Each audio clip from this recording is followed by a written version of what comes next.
लेकिन जैसे ही रात के 3 बजते हैं ऐसा क्या हो जाता है जिससे यतेंद्र की मौत हो जाती है। ऐसा ही हुआ 14 नवंबर 2025 की रात को, जब सेलिब्रेशन का दिन था और बर्थडे पार्टी ऑर्गेनाइज की गई थी। दोस्तों, क्राइम सीरीज के अंदर कुछ केसेस ऐसे होते हैं जहां पर खुशियां और सेलिब्रेशन का जो रंग होता है पूरा का पूरा मातम में बदल जाता है। आगरा के यमुना नगर में रहने वाला यतेंद्र पाल इस बर्थडे पार्टी में शामिल होने के लिए सज धज कर मेकअप करके अपनी वाइफ के घर पर जाता है, यानी कि अपने ससुराल में जाता है। घर के अंदर सारे लोग खुश दिखाई देते हैं, हंसी मजाक चल रहा था और एक नॉर्मल बर्थडे पार्टी की तरह सब लोग वहां पर बिहेव कर रहे थे। लेकिन जैसे ही रात के 3 बजते हैं ये खुशी की लहर मातम में बदल जाती है। यतेंद्र के लिए ये बहुत ही ज्यादा टफ पड़ जाता है। एक फोन कॉल यतेंद्र की लाइफ को पूरी तरह से बर्बाद करके रख देता है। यतेंद्र के ससुर उसके मामा को कॉल करते हैं कि यतेंद्र की तबीयत बहुत ज्यादा खराब हो चुकी है। लेकिन क्या सच में यतेंद्र की तबीयत खराब हो गई थी या फिर इस बर्थडे पार्टी के लिए एक खौफनाक मंजर खड़ा कर देने वाली साजिश रची गई थी? इस केस के अंदर हम लोग जानेंगे यतेंद्र के साथ कैसे इतनी खौफनाक वारदात हुई।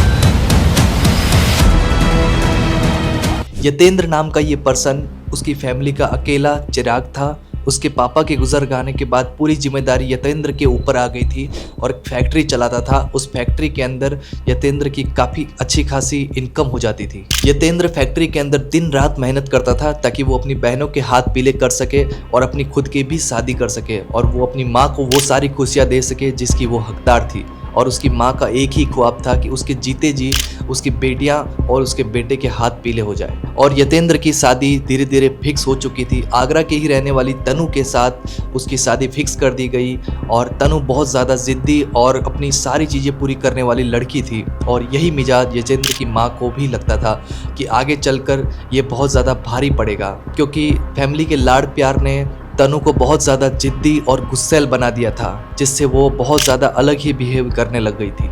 यतेंद्र और तनु की शादी बहुत धूमधाम से हुई। यतेंद्र की माँ ने भी तनु को अपने सिर पर बैठाया और उसे इन सारे कामों से दूर रखा, जिससे वो इस नए माहौल में ढल सके और उसे ऐसा न लगे कि उसके ऊपर काम का बोझ सरका दिया गया है।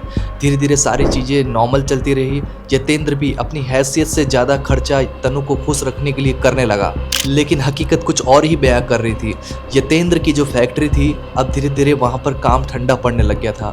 जो इनकम थी वो सीमित हो चुकी थी। पहले जितनी इनकम थी वो इतनी इनकम अब नहीं हो रही थी और घर के अंदर पैसा कम आने लग गया था। और यहीं से कड़वाहट की वो एक नई दौर की शुरुआत हुई, जिससे घर में आग लगना स्टार्ट हो गया। अब तनु बार बार यतेंद्र को टोकती रहती थी अपने पिता की रईसी दिखाकर कि तुम्हारे पास ये नहीं है, वो नहीं है, तुम ये भी नहीं कर सकते, तुम वो भी नहीं कर सकते। छोटी छोटी बातों पर तनु बैग उठाकर मायके जाने की बात करती थी और कभी कभी तो चली भी जाती थी। जब यतेंद्र उसे मायके उसे मनाने के लिए जाता तो उसका ससुर उसे समझाने की बजाय और उसे ही उल्टा डांटता था कि तुम ये सब क्यों करते हो। उसे ही उल्टा डांटता था और यहाँ तक कि बात पुलिस स्टेशन तक जाने की आ गई थी। यतेंद्र के जो ससुर थे उसे पुलिस के पास लेके अरेस्ट करवाने के लिए भी चले गए थे। अब तनु अपने मायके में ही रहती है और काफ़ी महीनों तक वो अपने मायके में ही रहती है और इन दोनों के बीच काफ़ी टाइम से बातचीत भी नहीं हो रही थी। लेकिन एक दिन अचानक यतेंद्र को एक कॉल आता है और तनु उसे कहती है कि तुम मेरे घर पर आ जाओ, हम शॉपिंग करने चलेंगे, थोड़ा टाइम स्पेंड करेंगे। यतेंद्र को लगता है कि तनु अब बदल गई है और वो अपने रिश्ते को एक नई शुरुआत देना चाहती है। और इसी टाइम पर तनु का बर्थडे भी था, जिस वजह से घर के अंदर एक सेलिब्रेशन पार्टी भी रखी गई थी, जिसके अंदर काफ़ी सारे गेस्ट को भी बुलाया गया था।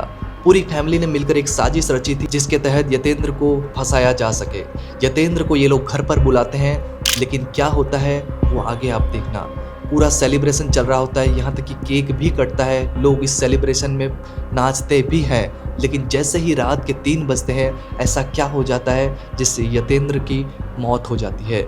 यतेंद्र को ये लोग सब मिलकर वहाँ पर घेर लेते हैं और यतेंद्र को एक ऐसा खाना खिलाया जाता है जिसके अंदर ऑलरेडी जहर था। जहर की मात्रा थोड़ी कम थी जिससे लोगों को पता न चले कि यतेंद्र का मर्डर हुआ है।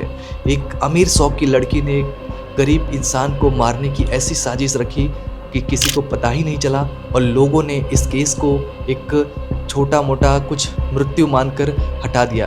लेकिन ये एक सोची साजी रणनीति थी, मर्डर था, एक इंसान का मर्डर था जिसने अपनी वाइफ के सपने पूरे करने के लिए अपने खर्चे कम कर दिए लेकिन वाइफ के खर्चे बढ़ा दिए और धीरे धीरे फैक्ट्रीज में से पैसा आना कम हो गया जिसकी वजह से उसे अपना बैलेंस कम करना पड़ा। सो गाइज आज का ये केस थोड़ा डिफरेंट है जिसके अंदर हमने बताया कि कैसे एक नॉर्मल इंसान अपने सपने पूरे करने के लिए, अपनी आकांक्षाओं को पूरा करने के लिए खर्चों पर कंट्रोल करता है, बट उसे कुछ लिमिटेशन आ जाती है तब और भी ज़्यादा कंट्रोल करना पड़ता है। मिलते हैं एक नए केस के अंदर, तब तक के लिए जय हिंद।